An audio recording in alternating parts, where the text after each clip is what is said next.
కిషిందర్రావు online అకాడమీలో ఈ సంవత్సరం టెస్ట్ సిరీస్ అనేదాన్ని ఫ్రీగా ఇవ్వాలనే ఉద్దేశాన్ని కలిగి ఉంది. మీకు కూడా ఈ ఫ్రీ టెస్ట్ సిరీస్ కావాలి అనేసి అనుకుంటే మీ కామెంట్ సెక్షన్ లో ఖచ్చితంగా కామెంట్ చేయండి.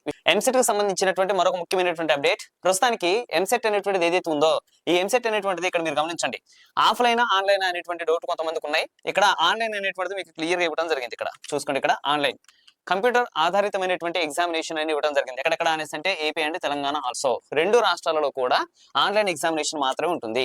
ఆన్లైన్ లో మాత్రమే మనకి క్వశ్చన్స్ వస్తుంటే ఆ క్వశ్చన్స్ ని మనం ఆన్సర్ చూసుకోవాలి, టిక్ చేయాల్సి వస్తుంది. ఇక నెక్స్ట్ వన్, లాంగ్వేజెస్ అనేటువంటిది కూడా ఉంది. ఇక్కడ తెలుగు అనేటువంటిది ఉంటుంది, ప్లస్ ఇంగ్లీష్ అనేటువంటిది కూడా ఉంటుంది. 2 లాంగ్వేజెస్. ఇంగ్లీష్ మీడియం వాళ్ళు ఇంగ్లీష్ లో చదువుకోవచ్చు, ఆన్సర్ చేయొచ్చు. తెలుగు మీడియం వాళ్ళైతే మనం తెలుగులో పెట్టి కన్వర్ట్ చేసుకునేసి తెలుగులో కూడా ఎగ్జామ్ రాయొచ్చు. మన తెలంగాణ రాష్ట్రానికి సంబంధించి ఇంగ్లీష్ అండ్ తెలుగు రెండు ఉంటాయి, ఇంగ్లీష్ అండ్ ఉర్దూ రెండు ఉంటాయి. అదే ఆంధ్రప్రదేశ్కి సంబంధించినటువంటి దాన్ని మనం తీసుకుంటే ఆంధ్రప్రదేశ్లో అయితే ఓన్లీ ఇంగ్లీష్ అండ్ తెలుగు. మీరు ఇది గమనించాలి అభ్యర్థులు. తెలంగాణ విద్యార్థులకి ఇంగ్లీష్ అండ్ తెలుగులో తీసుకోవచ్చు, ఇంగ్లీష్ అండ్ ఉర్దూలో తీసుకోవచ్చు. లేదా ఆంధ్రప్రదేశ్ విద్యార్థులు అయితే ఓన్లీ 1 ఇంగ్లీష్ అండ్ తెలుగులో మాత్రం వస్తుంది, ఉర్దూ అయితే రావడం లేదు. ఈ యొక్క అంశాన్ని మీరు గమనిస్తే అక్కడ పేపర్ అనేటువంటిది ఏ లాంగ్వేజ్ లో ఉంటుందో తెలుస్తుంది.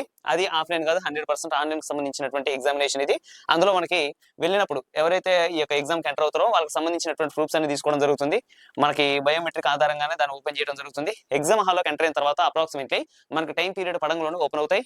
ఎగ్జాక్ట్ గా ఏ టైంకి అయితే ఎగ్జామ్ క్లోజ్ అవుతుందో ఆ ఎగ్జామ్ క్లోజింగ్ టైం అవ్వడంలోనే ఆటోమేటిక్ అదే సెట్ డౌన్ అయిపోతుంది. అంటే ఎగ్జామ్ మొత్తం కూడా ఆఫ్ అయిపోతుంది.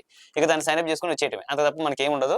చాలా ఈజీగా ఉంటుంది, కొంత టైం కూడా చాలా వరకు సేవ్ అవుతుంది. ఎందుకంటే అంటే 1 minute కి 1 question కి 1 minute కూడా మనకి అప్రాక్సిమేట్ లో ఉండకపోవచ్చు జనరల్ గా మనం మాట్లాడుకుంటే.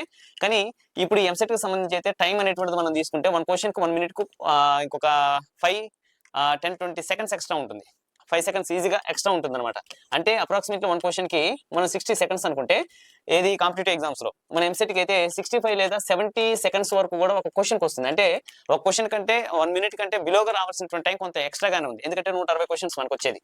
ఈ 1 to 160కి 180 minutes ఉన్నాయి.